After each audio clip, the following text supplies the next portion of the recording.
Kalau hanya sekedar kerja, monyet pun kerja.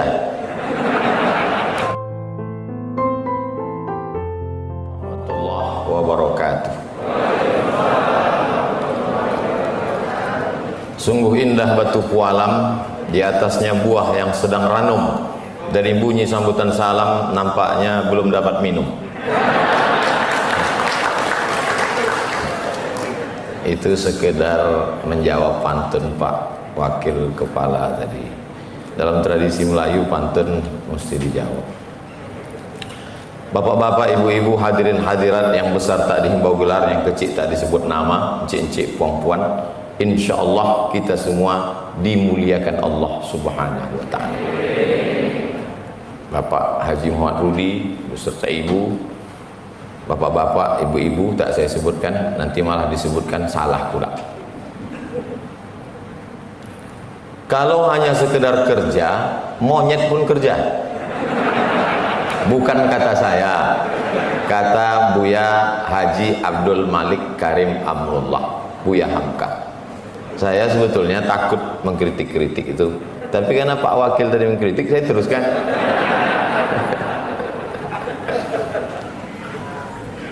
Membedakan kita dengan orang yang tak punya misi itu pada perjuangannya. Bekerja, berjuang. Disambung oleh Pak Rudi, kalau berjuang menang kata dia. Tapi kerjanya tak bisa sendiri. Inna alaikum lahafizin kiraman katibin. Ada malaikat yang mencatat amal. Mungkar nakir, ada malaikat yang bertanya. Ada malaikat Malik, ada malaikat Ridwan. Padahal Allah Maha Kuasa.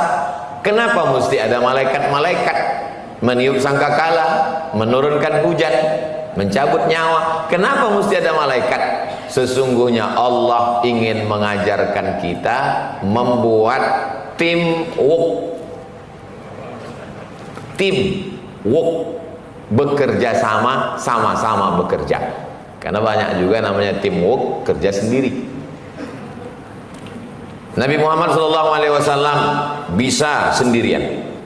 Wala saufa yu'tika rabbuka fatarda. Kalau kau mau Muhammad SAW, apapun yang kau mau ku kasih kata Allah. Tapi dia tetap diapit. Ada anak muda yang bertenaga, Umar bin Khattab. Ada anak muda yang cerdas, Ali bin Abi Thalib. Ada perempuan yang cerdas, Sayyidatuna Aisyah. Ada orang kaya, Utsman bin Affan, Sa'ad bin Rabi', Abdurrahman bin Auf. Ada orang tua yang bijaksana, Abu Bakar Siddiq. Tak bisa kita ini one man show.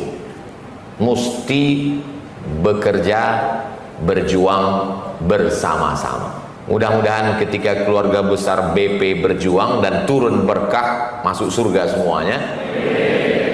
Saya pun ikut pula bersama keluarga besar BP. Pas ditanya malaikat, ini keluarga BP khusus? Kau? Aku pernah ceramah sekali. Nah, masuklah. Itulah pentingnya kita bersama orang baik-baik. Tadi sebelum ke BP ini, tadi saya ikut juga sama komunitas namanya Paskas. Paskas ini singkatan dari Pasukan Amal Soleh. Paskas inilah yang membawa saya ke pulau-pulau mengantar beras. Saya pun mengambil beras, saya pikul. Habis itu saya tanya, gimana? Udah? Maksudnya udah cukup untuk konten?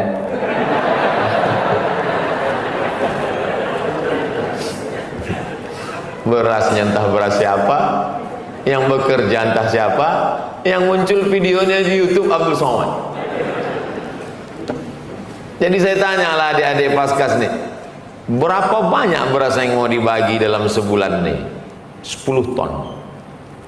Berapa anak yatim fakir miskin du'afa yang bisa disalurkan keliling pulau? 5.000 yatim fakir miskin du'afa tahfiz Quran santri yang menikmati beras gratis. Dari mana beras ini?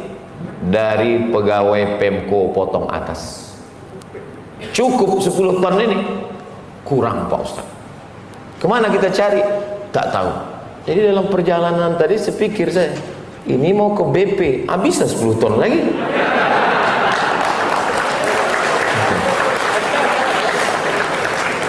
Ustaz Somad, kami ini banyak masalah, di rumah masalah, di jalan macet masalah, di kantor pun masalah. Kami undang Ustaz ceramah biar hati kami tenang. Mendengar potong atas tadi makin kusut.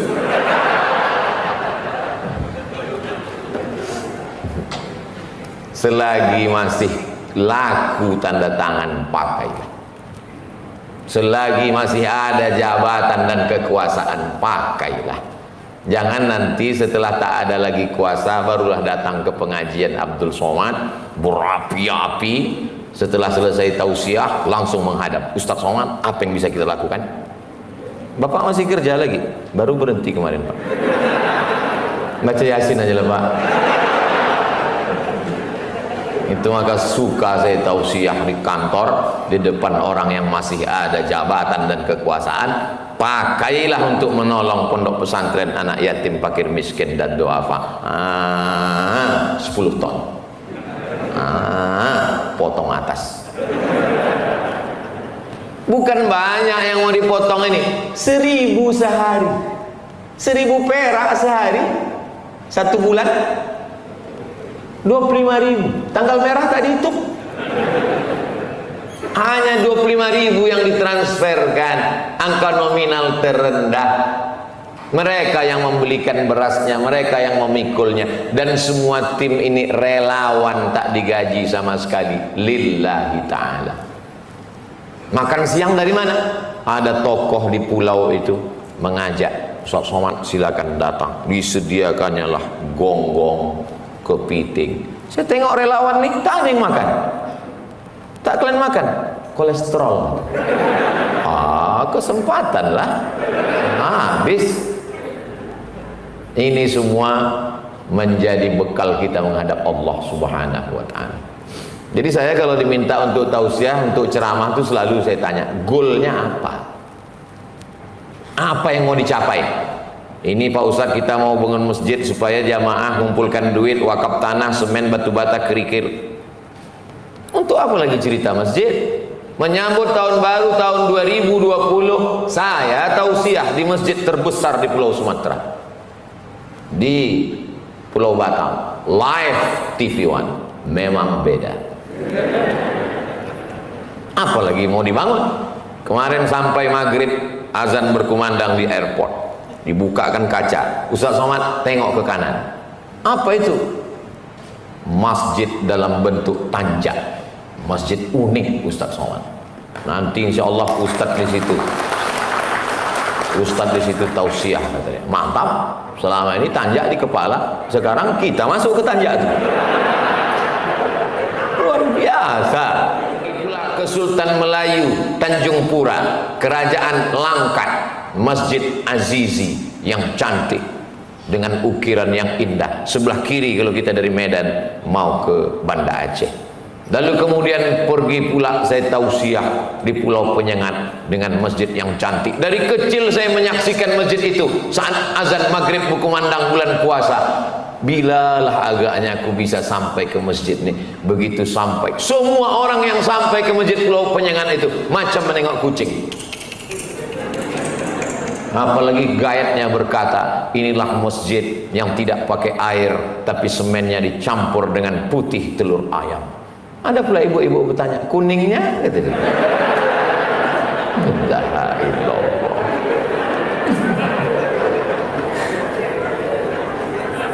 Bangga kita luar biasa. Lalu kemudian ketika Sultan Siak Sri Indrapura menelusuri tepian Sungai Siak, menemukan tempat yang layak bernama Senaplan, dibuatlah pekan yang baru, karena ada pekan yang tua, pekan yang lama, dikenal dengan nama Pekan Baru. Tahun 1762, 300 tahun yang lalu didirikanlah Masjid Raya Senaplan. Kata orang, jadwal saya rutin dulu di sana menyampaikan tausiah. Jadi kalau mau kekal abadi, mengalir sampai mati, diantaranya adalah membangun masjid. Jangan mati sebelum bangun masjid. Kalau sanggup pribadi, lakukan. Tak sanggup dengan kekuasaan, tak sanggup dengan kekuasaan, makmurkan masjid. Dengan kekuasaan, dengan harta, memakmurkan dengan sholat berjamaah. Sudahlah tak membangun masjid dengan harta, tak pula membangun masjid dengan kekuasaan, tak pula sholat berjamaah ke masjid. Pergilah ke jembatan Barelang.